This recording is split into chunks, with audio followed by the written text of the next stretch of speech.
Salam semuanya, Suhaimi dari Singapura. Hari ini saya ingin bercakap dengan anda semua tentang tanjak. Apakah itu tanjak? Tanjak merupakan pakaian hiasan kepala kita yang menjadi sebahagian daripada pakaian ataupun busana warisan kita. Jadi, adakah yang saya pakai di kepala saya ini merupakan tanjak? Tidak ya. Ini adalah semutar. Semutar adalah pakaian orang marhain. Berbeza sama sekali. Tanjak pula adalah hiasan orang-orang yang berkedudukan, bergelar dari kaum bangsawan atau diraja. Dan ia adalah pakaian yang beradab. Maknanya ada rukun-rukunnya sendiri. Jadi ini bukan tanjak. Inilah tanjak. Ianya adalah jauh lebih indah lagi dengan bahan pakaian yang jauh lebih mewah dan ia mempunyai nilai seni yang jauh lebih tinggi. Jadi apakah yang hendak kita cakapkan tentang tanjak? Begini, benar ke tanjak itu merupakan persimbolan kedaulatan orang-orang Melayu dan ketuanannya ke atas buminya sendiri? Benar ke ini? Dan ini semua tersirat secara tersembunyi dalam perkataan tanjak itu sendiri, iaitu tanjak merupakan tanah yang dipijak. Jadi simbolnya adalah kedaulatan, ketuanan orang Melayu pada buminya, seperti yang saya katakan tadi. Benar ke? Merepek. Pertama sekali, cermin mata. Terlupa nak pakai tadi. Jadi, kalau tidak, kenapa tidak? Sebabnya adalah berbagai. Apabila kita hendak membuat kesimpulan terhadap benda-benda yang ada kena-mengenanya dengan budaya, kita tidak boleh mengambil penilaian daripada satu sudut pandangan saja. Kita mesti mempunyai banyak pengalaman dan juga pendedahan serta pengetahuan terhadap berbagai-bagai lagi cabang budaya seperti bahasa, sastra, sejarah dan banyak lagi benda-benda lain. Jadi, kalau tidak, kenapa tidak? Inilah sebabnya yang akan saya beritahu pada anda secara satu persatu.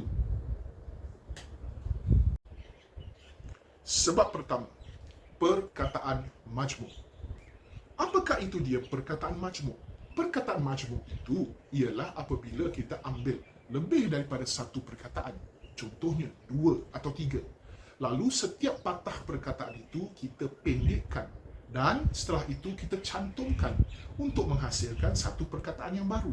Sebagai contoh, jejatas iaitu jembatan jalan atas, jabanah jalan bawah tanah, berdikari berdiri atas kaki sendiri, budaya budidaya, dan seperti taska taman asuhan kanak-kanak, tadika taman didikan kanak-kanak, dan kugiran kumpulan gitar ranca. Itulah yang dikatakan sebagai perkataan majmuk. Tetapi dari manakah datangnya perkataan majmuk itu? Kalau kita menelaah atau melihat dan menganalisa karya-karya sastra Melayu silam seperti Hikayat Merong Mahawangsa, Hikayat Hang Tuah, Bustanul Arifin, Suradatul Salatin, dan juga sebagai contoh Tufat Al-Nafis dan syair Raja Tedong dan Raja Katak, kita tak akan nampak pun penggunaan perkataan majmuk.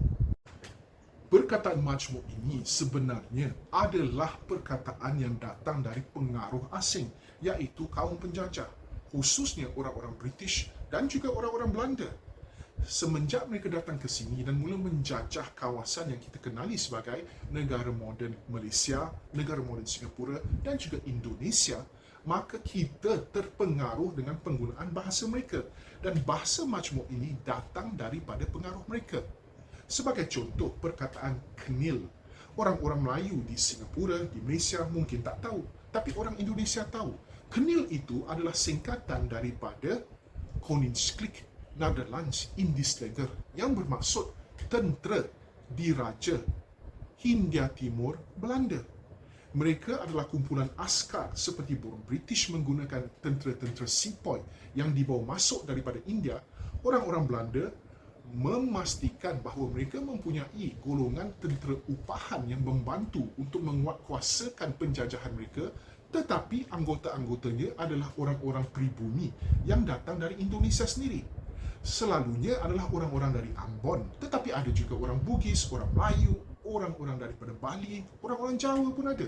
Mereka menggunakan tentera upahan ini untuk memerangi tempat-tempat lain yang ingin memberontak daripada penjajahan mereka.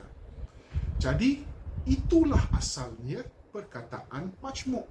Sebab takkan pula sesuatu yang sudah ada semenjak abad ke-15 dan 16 itu digunakan perkataan majmuk untuk memberi keterangan terhadap maksudnya, sedangkan perkataan majmuk itu hanya ada dan wujud setelah kedatangan penjajah. Itu pun dalam penggunaan moden bahasa mereka.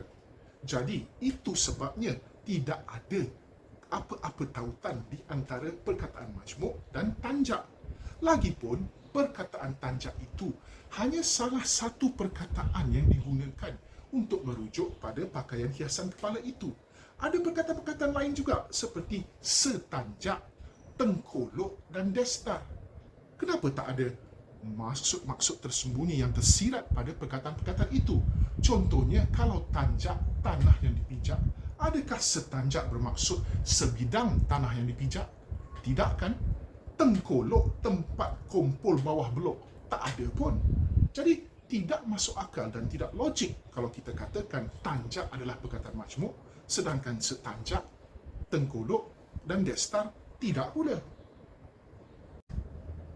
Sebab kedua, apakah itu dia kedaulatan? Apakah itu dia perhubungan kedaulatan dengan ketuanan terhadap bumi atau tempat dan sebagainya secara tradisionalnya dalam sejarah orang-orang Melayu? Adakah benar kedaulatan itu terletak simbolnya pada tanjak dan sebagainya? Jawapannya ialah tidak. Kerana apa? Kerana untuk kita mempertuankan diri kita ke atas sesuatu tempat, kita perlu ada kekuasaan. Kekuasaan itu datang daripada kedaulatan. Kedaulatan itu adalah konsep yang penting. Jadi, di mana kedaulatan? Di zaman moden, kedaulatan sesebuah negara itu terletak pada undang-undang yang paling asas sekali, iaitu perlembagaan negara. Kalau di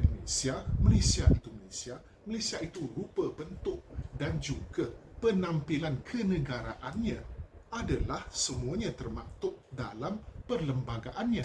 Begitu juga di Singapura. Apa yang mengsingapurakan Singapura itu terletak pada perlembagaan negaranya. Undang-undang yang paling asas yang memberi identiti kenegaraan kepada negara-negara moden. Zaman dahulu tak ada perlembagaan. Yang ada adalah raja. Kedaulatan itu sebenarnya adalah daripada daulat, sejenis kuasa sakti, majis yang datang daripada Tuhan, dan pada zaman-zaman pra-Islam datangnya daripada dewa-dewa dan sebagainya yang memberi keistimewaan kuasa sakti atau majis pada sang raja itu setelah dia dinobatkan dan disemayamkan di atas tahta. Dari dialah datangnya nanti berkah kepada rakyat dan di tempat yang dia mendirikan sesebuah negeri.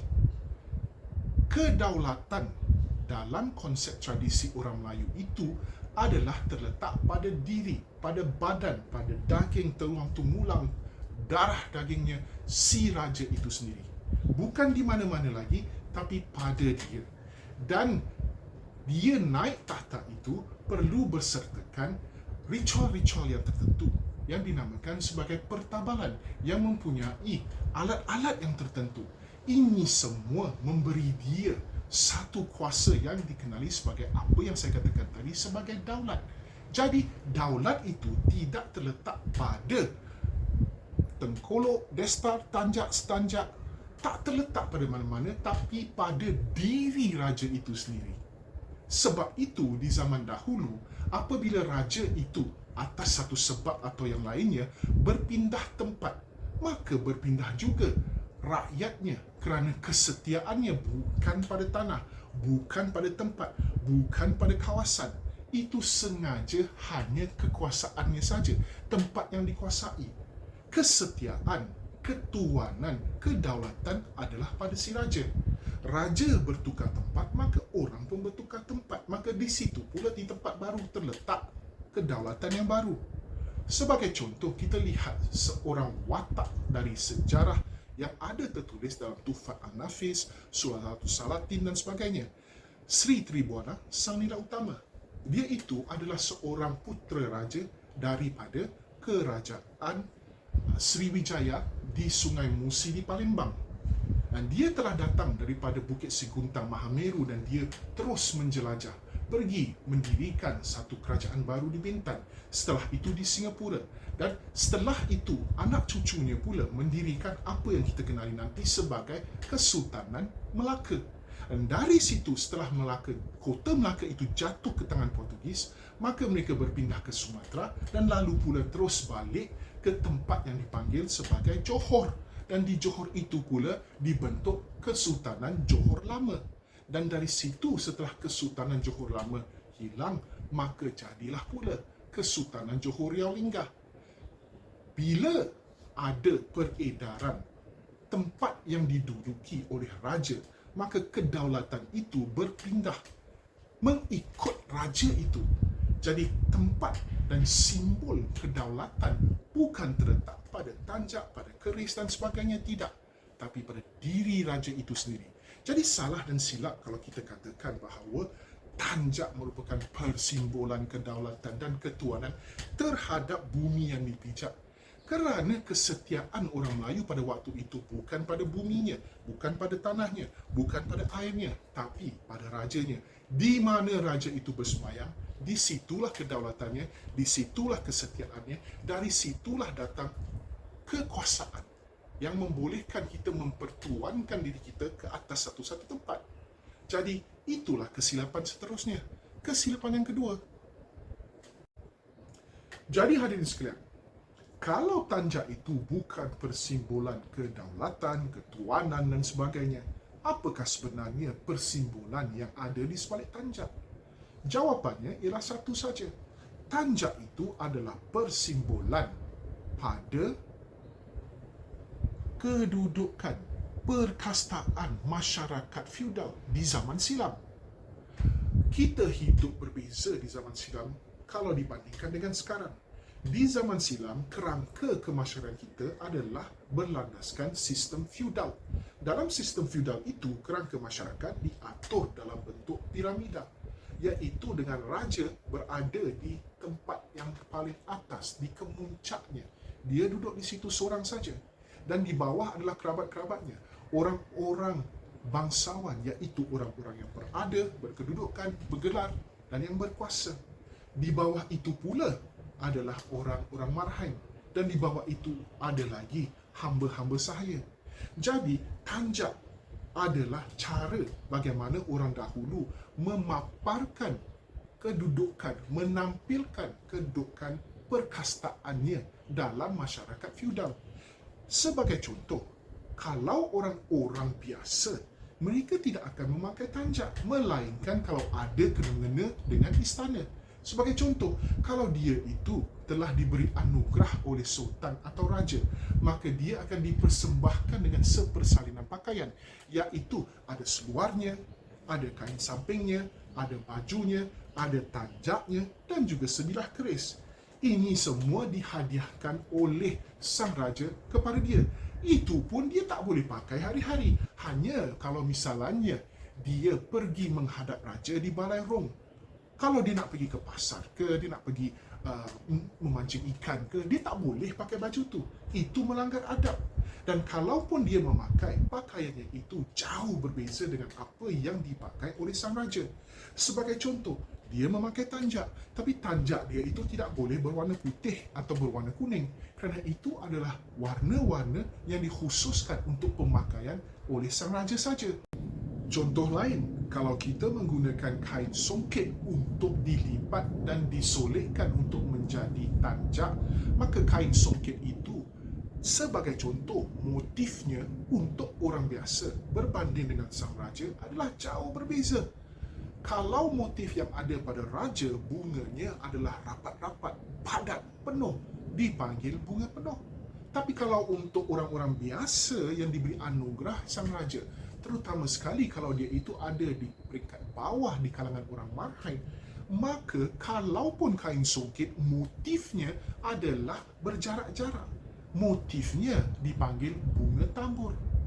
Dan ada banyak lagi lain sebab-sebab tertentu yang membuat perbezaan itu adalah sesuatu yang penampilannya menjadi amat nyata sekali. Jadi, kenapa? Sebab dalam sistem kemasyarakatan feudal itu, kita berpegang pada prinsip siapa kuat dialah kudrat, hormat diberi tepat, marwah tidak disanggah agar tidak membawa padah. Jadi disebabkan itu, segala apa yang ada pada pemakaian kita menunjukkan kedudukan kita dalam perkastaan masyarakat. Jadi orang biasa, melainkan kalau dia mempunyai apa-apa hubung kait dengan istana dan khususnya telah dianugerahkan sepersalinan pakaian, dia akan ke hulu ke hilir dengan hanya menggunakan ini, semutar dan bukan tanjak. Jadi sebenarnya tanjak itu persimbolannya yang nyata adalah bukan sebagai kedaulatan, ketuanan terhadap bumi yang dipijak, tempat, kawasan dan sebagainya. Tidak sama sekali. Jawapan sebenarnya ialah tanjak itu merupakan simbol perkastaan masyarakat yang membezakan orang yang berkedudukan tinggi dalam masyarakat feudal seperti raja, kerabatnya, golongan bangsawan, berada, bergelar dan berkuasa berbanding dengan masyarakat marahin biasa. Jadi, sekali lagi saya katakan, apabila kita hendak membuat apa-apa kesimpulan terhadap apa-apa persoalan dalam budaya kita, kita perlu memahami bahawa kita perlu membuat penilaian daripada perspektif-perspektif yang berbeza, daripada aspek-aspek budaya yang berbeza. Bukan sahaja daripada aspek budaya busana tradisi kita, tapi juga dalam bahasa dan juga dalam sastra dan juga sejarah. Suhaimi dari Singapura, sehingga di lain masa kita berjumpa lagi. Terima kasih. Jangan lupa, kalau anda suka konten saya, mahu tahu lebih banyak lagi perkara tentang budaya Melayu tanpa benda-benda yang merepek, maka subscribe, like dan share apa yang anda tonton. Suhaimi lagi sekali. Selamat tinggal.